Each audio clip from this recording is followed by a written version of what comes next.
Hey guys, in this vlog we will talk about visa application process in brief. Like previously I have made two videos on visa process, visa documents. So now I will share in brief like which documents you should have before going to the VFS Global Center, and then what was my experience while traveling to the Netherlands like Schengen countries. So हम इसके बारे में बात करेंगे अभी। तो मैं first of all start करना चाहता हूँ जो डॉक्यूमेंट्स है, क्योंकि मैंने दो व्लॉग बनाया बट लोगों को उसमें भी प्रॉब्लम हो गया था कि मतलब उनको अंडरस्टैंड करने में इतना क्लियर नहीं था कि कौन से डॉक्यूमेंट्स उनको लेने हैं, क्या करना है, स्टार्टिंग कैसे करनी है प्रोसेस की, वहाँ पे जाके क्या डॉक्यूमेंट्स चाहिए। तो अभी इसके बारे में ही बात करते हैं।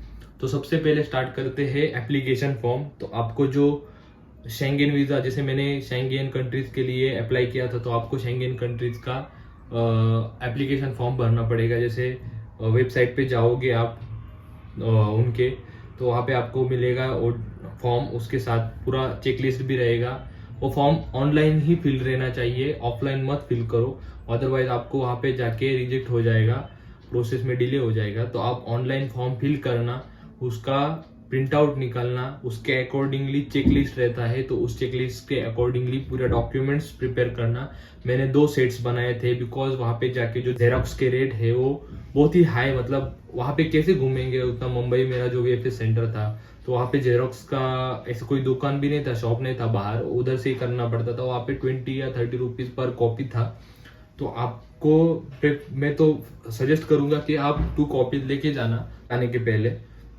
मैंने 2 कॉपीज के 2 सेट्स बनाए थे, same documents in each copy. तो ऐसा ही करना। Then passport is must. So passport को कहीं भी मत घुमाना, किसी छोटे बच्चों के हाथ में मत देना, क्योंकि क्या कुछ भी लिख सकता है, कुछ भी हो सकता है। उसके पहले उसको वेरीफाई करके रखना, अच्छे से एक जगह पे रख देना कि पासपोर्ट, और लिख के रखना। अगर तुम्हारा जो विजिटिंग है VFS ग्लोबल, तो लिख के रख देना कि, और किसी को बता के रखना कि मैंने यहाँ पे रखा है। अगर आप कहीं और ट्रैवल कर रहे हो तो एटलीस्ट वो आपको लाके दे सकता है। तो ऐसा ही करना।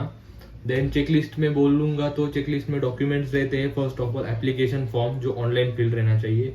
देन लीगल रेसिडेंस, लाइक जो आप जहाँ पे भी रह रहे हो उसका प्रूफ रहना चाहिए। Then passport itself is a best evidence, so same address पे रहेगा तो कोई दिक्कत ही नहीं है। देन जिस डॉक्यूमेंट पे भी आपका एड्रेस, रेजिडेंशियल एड्रेस जो आप एप्लीकेशन फॉर्म में भी दोगे, पासपोर्ट पे भी रहेगा, वो सेम एड्रेस जिस डॉक्यूमेंट पे रहेगा वो आप प्रेफर कर सकते हैं। Then third is your travel bookings and all.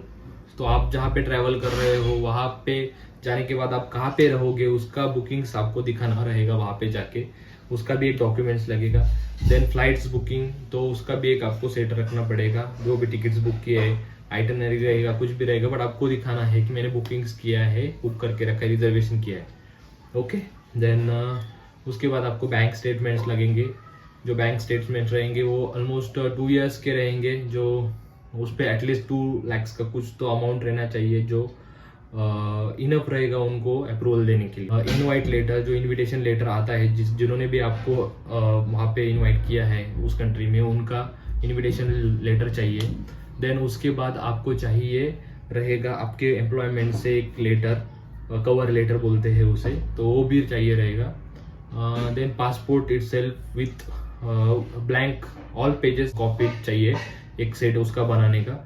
वो चाहिए नहीं रहेगा, वहाँ पे लगता नहीं है, बट आपने रखना उसको भी, क्योंकि सडनली मांग लेंगे तो आपको दिक्कत हो जाएगा, तो वो भी एक रखना है। लास्ट में जो डॉक्यूमेंट्स है उसको है अपना वैक्सीनेशन सर्टिफिकेट, वो भी रखना, बिकॉज पता नहीं वो भी मांग लेते हैं कभी किसी से। देन उसके बाद रहेगा इनकम टैक्स प्रूफ, जैसे कि 2 years का आपको टैक्स फॉर्म 16 रहेगा, वो भी ओके है। तो रिटर्न का कुछ नहीं, फॉर्म 16 रहेगा तो आपको वो भी दिखाना है, 2 years का चाहिए ऑलमोस्ट, तो वो रखना।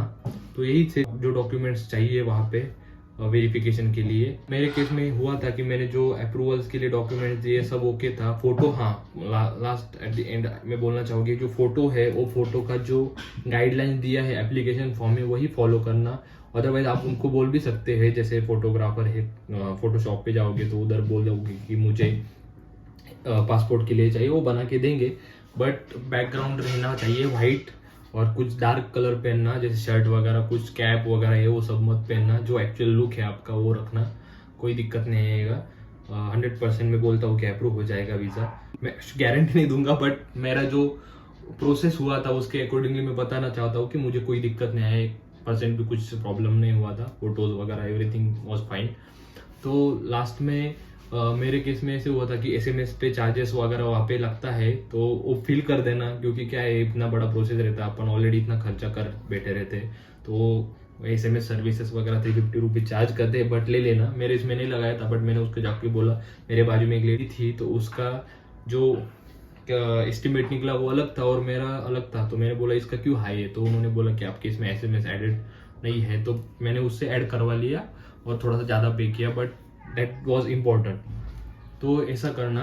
अभी अपना एक्सपीरियंस बताता हूँ कि मैं कैसे मुंबई एयरपोर्ट से नीदरलैंड गया और मुझे क्या दिक्कत आई है। सबसे मेन पार्ट ये है, तो आपने बैगेजेस तो आपको पता है 30 kg आप कैरी कर सकते हैं, उस अनवांटेड चीज़ें मत लेके जाना, जैसे कि कुछ रेजर हो गया, ये हो गया, कुछ ब्लेड्स हो गया, कटर हो गया, ऐसा कुछ भी नहीं लेके जाना है। 4 आवर्स और 3 आवर्स जर्नी स्टार्ट कर लेना पहले से ही। अगर आपका फ्लाइट मॉर्निंग में 6 है तो आप 3 बजे रात में एयरपोर्ट पे चले जाना, बिकॉज हमारे केस में ऐसे था कि वहाँ से आते टाइम हमारा कनेक्टिंग फ्लाइट था, फिर भी हम 4 लोग थे, पर दो लोगों का फ्लाइट छूट गया। जो एम्स्टर्डम एयरपोर्ट था वहाँ पे इतना क्राउड था, मैं आपको फोटो दिखाता हूँ अभी, तो इतना क्राउड था, मतलब कुछ मैनेजमेंट ही नहीं था। जो हमारे बाद में जो फ्लाइट है, हमारा फ्लाइट 11:30 को था, बट हमारे बाद में जो फ्लाइट था लोगों का 2 बजे 3 बजे, वो भी लाइन में खड़े थे। तो हमारा जो फ्लाइट था वो मिस होने को ही आया था, बट हमने थोड़े रूल्स तोड़े, वहाँ पे जाके जो बैरिकेड रहते वो हटा दिया था मैंने। तो डायरेक्टली बोल दिया कि मेरा फ्लाइट है, तो मैं रिक्वेस्ट किया लोगों को कि मुझे जाने दो, मेरा फ्लाइट 15 मिनट जस्ट बाकी है, इमिग्रेशन भी बाकी है।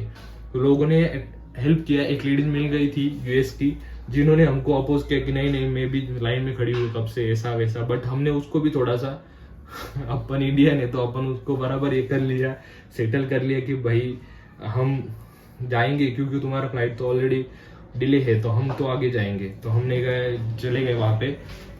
इमिग्रेशन ऑलमोस्ट हमारा फ्लाइट 11:30 को डिपार्ट होने वाला था, बट हम पहुंचे ऑलमोस्ट 11:25 को इमिग्रेशन पे भी ऐसा सीन हो गया कि जो लोग लाइन में खड़े थे किसी को तो पैनिक अटैक आ गया और सब लोग उधर भाग गए।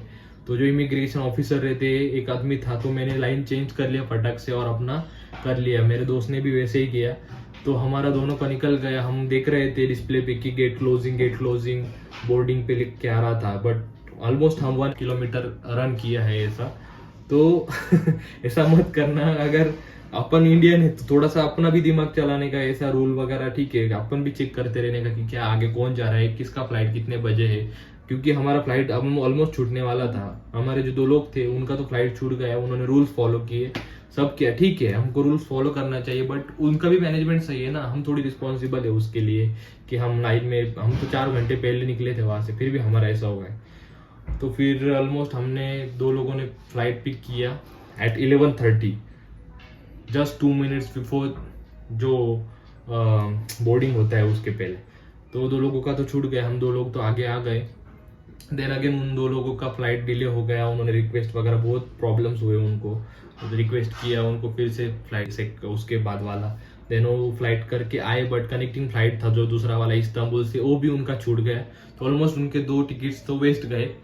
तो हमारे केस में नहीं हुआ, हमने उधर थोड़ा सा एडजस्ट किया अपना इंडियन स्टाइल में, तो सब हो गए ठीक से। बट आप भी ऐसा करना, जब जरूरत हो तब करना ही चाहिए ऑफ कोर्स। मैं जो ये बताने जा रहा हूँ कि आपको कुछ मैसेज वगैरह कुछ भी नहीं आएगा, जो डिस्पैच के डे पे ही सब मैसेज अपडेट होते रहते हैं।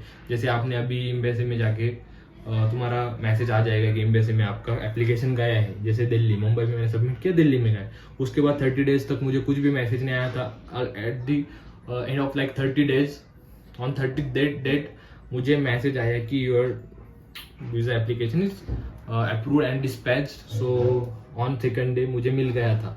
तो ऑलमोस्ट 30 डेज उसमें चले गए प्रोसेस में पूरे। तो डिपेंड है किसका क्या है, जैसे US वीजा है तो मिलता ही नहीं इजीली, तो उसमें टाइम ही लगेगा, उसका अपॉइंटमेंट ही नहीं मिलता।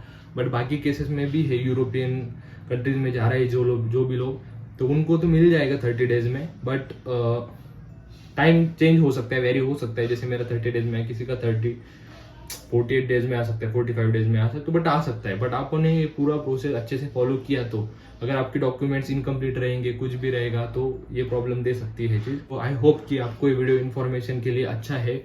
जो भी आपके कुछ क्वेश्चंस थे प्रीवियस व्लॉग्स में वो आपको क्लियर हो गए होंगे इस व्लॉग में। तो thanks for watching, please like this video and subscribe my channel. Thanks for watching. Bye.